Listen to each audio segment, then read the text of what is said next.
Hi all and welcome to another Commander Zone episode in English. This time we're bringing you our first EDH game. So first of all, if you like what we do and you like our videos and whatever, please subscribe to the channel and click the mini bell below. So first of all we have Mateo and his Nekusar deck, his evil Nekusar deck. So he will try to give his opponents millions and tons of cards and then punish them for drawing those cards, such as Spiteful Visions, for example. So Mateo will keep a hand with a green monolith, an island, a Mox Diamond, a Wooded Foothills, a Master of the Feast, a Spiteful Visions, and a Whispering Madness. Then we have Felipe and his Tuvasa deck. His deck is a Voltron deck. This means that he's going to go and smash face. He will try to put many auras on his Tuvasa and then, well, just beat us until we are all dead. So he keeps a hand with an island, Nature's Claim, Celestial Signet, Bountiful Promenade, Beast Within, Myriad Landscape, and Absence Pilgrim. Jorge comes today with his Windgrace deck. It's a lands matter deck. He will try to generate tons of value with his lands and cards like Crucible Walls, Life from the Loam, and then kill us all with a Prismatic Omen with Balakut or a 2020 Super Monster. He will keep a hand with a Forest, Red Elemental Blast, Collector Oof, Sylvan Library, Finehorn Elves, Nature's Claim, and a Swamp. And then we have Kucho and his Yarok deck. It's a super value deck, like he will try to gain and generate tons of value with his Commander Triggers and Reclamation Sage, or Gonti, or Thragtask, or many different creatures. He will keep a hand with an Ancient Doom, a Marsh Flat, a Life Crashter's Vestry, a Reclamation Sage, a Deluvian Primordial, a Natural Order, and a Pernicious Deed. So Mateo wins the dice roll and will start this game. He draws, plays a Wooded Foothills, and immediately cracks it, paying 1 life. He finds a Steam Vents untapped, he pays 2 more life, and now he will play a Mox Diamond and will discard an island. He pays 2 mana and plays a Green Monolith before passing turn. Felipe draws and plays a Bountiful Promenade.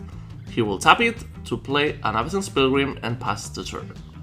Jorge draws, and now he plays a Forest and passes. Kucho draws a card, plays an Ancient Tomb, and passes. However, before Kucho passes turn, Jorge casts a Nature's Claim on the Mox Diamond. Mateo untaps and draws. He plays a Mana Confluence, and now pays 1, 2, and 3, 5 to cast the Spiteful Visions. Alright, so now they will all draw an additional card each turn, and each time they draw a card, they will lose 1 life. Felipe untaps and draws. He draws his 2 cards per turn and loses 2 life, and plays an island. He will now pay 3 mana and cast his Commander Tuvasa before passing turn. Jorge untaps and draws his 2 cards per turn and loses, of course, 2 life as well. He will play a mountain and cast a Collector Roof. Kucho draws his 2 cards and loses 2 life. He will now play a Marsh Flat and crack it to fetch a Swamp, which will be a value. And he will now pay 3 mana and 2 life to cast a Reclamation Sage on the Spiteful Visions. Nice play. Mateo untaps, draws, and passes turn. Felipe untaps, and he will draw a card. He will now play a Snowcurrent Plains, and he will pay 2 mana to cast a Celestial Signet. He will now pay 2 more mana and cast an Irodian Enchantress, and he will swing at Mateo's face. He passes turn, and Jorge will untap. Jorge draws per turn and plays a Swamp. He will pay a green mana to cast a Carpet of Flowers, and he will target Mateo to add a green mana. He will now pay 2 mana and cast a Sylvan Library before passing turn. Kucho untaps, draws, and plays a Forest. He will now pay 3 mana and pay 2 life to cast an Eldritch Evolution. He will go and fetch a Phyrexian Delver and bring back the Reclamation Sage, blowing up the Carpet of Flowers. Mateo draws and passes again. Felipe will untap, taps his permanent, and draws a card. He will now play a Myriad Landscape tapped, and swing at Mateo's face again with his Commander Tuvasa. Jorge taps and draws a card. He will draw 2 additional cards with the silver library and will keep them all with his greed. He'll pay it live, and now he will play a forest, and he will play a fine Cornels before passing turn to Kucho. Kucho untaps and draws a card. He will now pay quickly 4 mana to cast a Natural Order, sacking the Reclamation Sage, and he will go and fetch... what are you fetching? Amuldrotha, the Gravetide. He will now play a Mars Flats from his graveyard, and he will pass the turn to Mateo again. Mateo draws, looks at his hand, and passes turn. Felipe, however, at the end of Mateo's turn, will pay 3 mana and cast Abyss Within to the Muldrotha. Wow. Felipe will untap and will draw a card. He will now pay 2 mana and cast the Sterling Grove. Kucho in response will crack the Marsh Flats, and he will fetch a Swamp, which will be... it will be a What's Regraved untapped and pays 2 life. So now Felipe will pay 3 mana, cast a Ristic Study, and draw a card because of the Enchantress trigger. He will now tap his commander and swing at Mateo's face again before passing the turn. Jorge, at the end of Felipe's turn, will cast a Realsam Chart. That card is just awesome, and he's not paying for the Ristic. He will fetch a couple coffers, Dark Depths, Urborg, and Thespian Stage. And he will keep the Thespian Stage and the Urborg. That card is so good, man. I love that card. He will untap now and will draw a card. He plays a Bazooka Bog and exiles Kucho's graveyard. He will now pay 4 mana and will cast an Oracle of Moldiah, and he will play a Tramorphic Expanse. Kucho, at the end of Jorge's turn, will cast a Vampiric Tutor, and he will fetch whatever card he likes, and he will put it on the top of his library. So now Jorge will gently cut Kucho's deck, and we will go to Kucho's turn. Kucho untaps, and he pays 3 mana to cast a Pernicious Deed.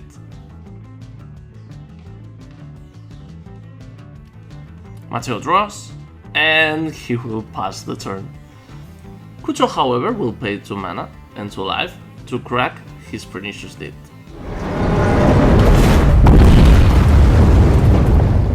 Now Felipe will untap, and he will draw a card. He will now play a Rock's Passage and pay 2 mana to cast a Forsaken. He will now swing at Mateo's face again with Tuvasa and pass his turn. Jorge untaps and draws a card. He will now pay 4 mana and cast a Splendid Reclamation to bring back all his lands from his graveyard. To which Felipe will say no way and cast a Swan Song. But Jorge will cast a Red Elemental Blast on the Swan Song. He just has everything this game, huh? His lands come back tapped, and now he will play a Thespian Stage and Urborg as lands per turn. Kucho untaps and draws a card. He will play a City of Brass and pay 3 mana to cast a Wish Within on the Thespian Stage. So Jorge will get a 3/3 token. Mateo draws, and wow, he plays Sustainer Land this game. Achievement unlocked! He will now pay 1 mana and cast a Sol Ring before passing turn. Felipe untaps, draws a card, and he pays 1 mana to cast his own Sol Ring. He will now pay 2 mana to cast a Seeming Signet, and he will now pay 3 mana to cast an Arcane Laboratory. So now they can play 1 spell per turn only. Felipe will now go to combat, but before that Mateo casts a Cards and Skull so that Felipe can swing at Jorge. Jorge takes the hit, Jorge untaps all his lands and draws. He will now pay 3 mana to cast a Crucible of Worlds.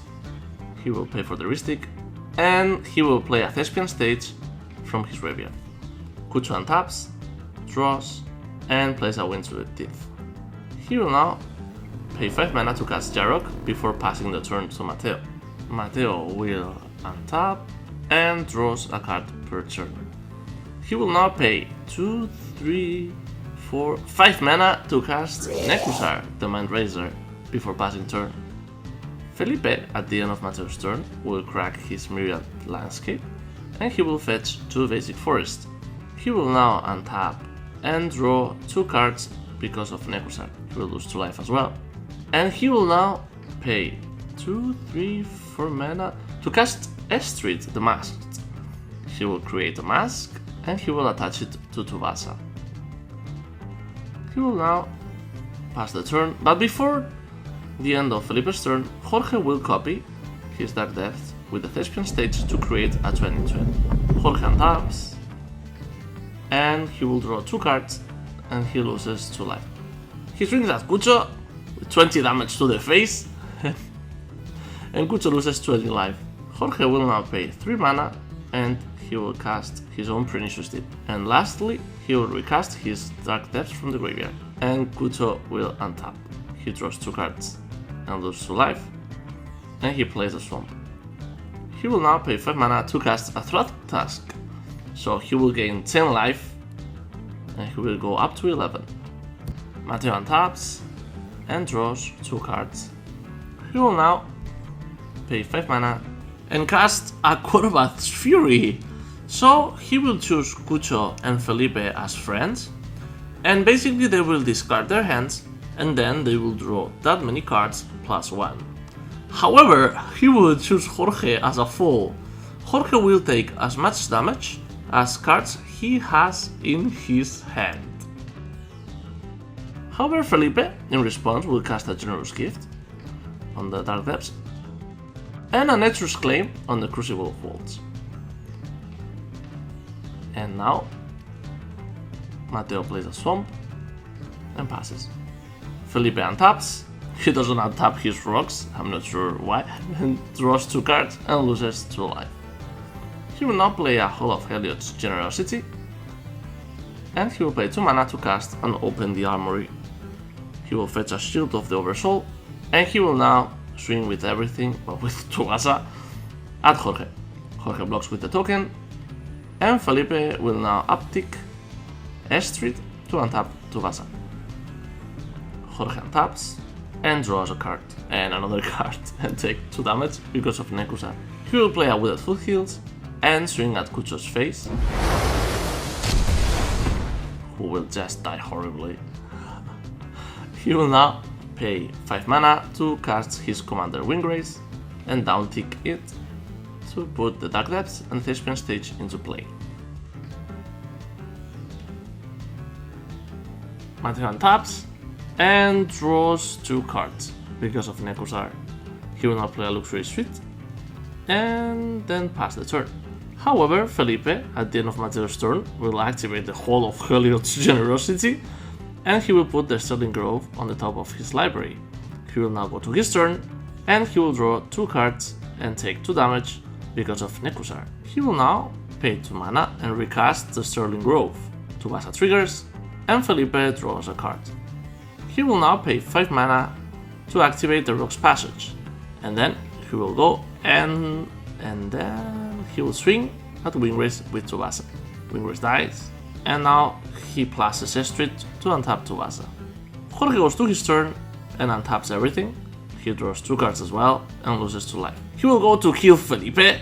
However, Felipe is ready with a path to exile. He will exile the big monster, and Jorge will search a forest and put it into play tapped.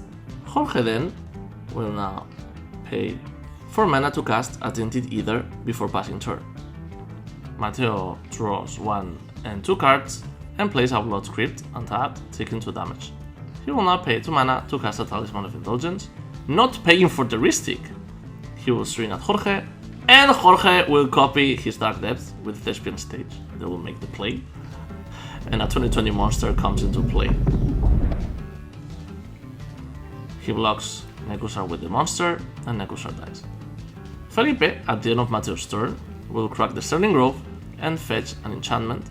Felipe untaps, and he draws the enchantment. He will now play a command tower, and he will pay 3 mana to cast a Shield of the Oversoul. Tuvasa triggers, and he draws a card. He will now go to combat and swing everything at Mateo, just because, bro. He will now plus Street and untap Tuvasa again. Jorge goes to his turn, he will now draw a card, and now he will pay 3 mana to cast Abyss Within on the Seal of the Oversoul. However, Felipe will cast an Offset Reversal on the Abyss Within, targeting the Pernicious Deed, to which Jorge will blow it up for 4 and everything dies. Jorge in revenge will swing at Felipe and Felipe dies. He will now play a Glacial Chasm as his land per turn and pass. Mateo draws, and he plays a Morphic Pool. He will now pay 3 mana to cast an Arset Parter of Veils. He will minus her to look for a non-creature, non-land card on his top 4 cards of his library. He will find a Teferi's Puzzle Box, and he will pay 4 mana to cast the Puzzle Box before passing. Jorge untaps, and he will now, in response to the Puzzle Box trigger, cast Abyss Within, targeting the Narset Parter of Veils. He will now put his cards on the bottom of the library, and he will draw 4 new cards. He likes his hand, he didn't want to lose it. So now he will pay 3 mana and cast a Tardos Tracker. He'll play a Blast Zone, and he will create a Clue token. Oh, he forgot to sack the Glacial Chasm, and he will send the token to Mateo, who takes the hit like a champ, and passes turn. Mateo untaps, draws, and the Teferi's Puzzle Box triggers. He exchanges his hand, and he will now pay a mana to cast a Gamble. He will put his cards like this, and they will roll a dice. So let's see which one it is. Number 4. It's a Force Fruition. Bye bye. So now he will play a Flooded Strand and passes. However, Jorge at the end of Mateo's turn will crack his Terramorphic Expanse, and he will float some mana to crack 3 clues. So he will draw 3 new cards, and he will go to his turn, untapping everything. The Teferi's Puzzle Box triggers, and he will exchange his hand for some new cards. He will attack with everything at Mateo, and Mateo just gives the hand. You win! Mateo, you were so greedy, man. Like, you had 2 lands, and you just wanted to, alright, I'm going to cast the fetch, and the Mox Diamond discarding the other land just because, and then a Green Monolith. This is not Storm, bro. I think that Nature's Claim just killed you, bro. I think Felipe did quite well, but his game had a name, and it was Pernicious Deed. I mean, he faced 2 Pernicious Deed in this game, which is really hard to recover from this kind of decks. However, he had good interaction, he had good counters, he had the Swan Song, the Narset Reversal, he did quite well during the game, and I think it was a good game for him. Well, I think Jorge had everything in this game. I mean, he was a destroyer. From the first Nature's Claim that just destroyed Mateo, the Bojuka Bog that just destroyed Kucho's game plan, but even the Red Elemental Blast, just at the right time, you know? I think everything went his way, and I think he played great as well. I believe that it also helped him a lot, the fact that his opponents couldn't find any kind of graveyard interaction. So he could just replay the Dark Depths and the Thespian States and keep creating 2020s to finish the game. And then we have Kucho. Kucho was doing great, right? I mean, he was like, alright, I play a land, and now I play an Eldritch Evolution, and then I play a Natural Order, and then I find my Muldrotha, and bam! And then Felipe came and said, no, that Muldrotha is not staying in the battlefield. And then Felipe just killed it. And then Jorge came and said, alright, you're not going to play anymore, you have played enough, and just placed the Bojuka Bog and kick him out of the game. I think he tried to stay after that into the game and tried to do some things with the Vampiric Tutor, and he did his best, but Jorge came with the 2020 and just crushed him immediately. And that's all for today. I hope you really enjoyed the video. If you like what we do, if you like our videos, whatever, please remember to subscribe and to click the mini bell below. Please let me know, or let us know, which one was your favorite deck and which deck you would like to see in another video in our channel. And see you in the next video.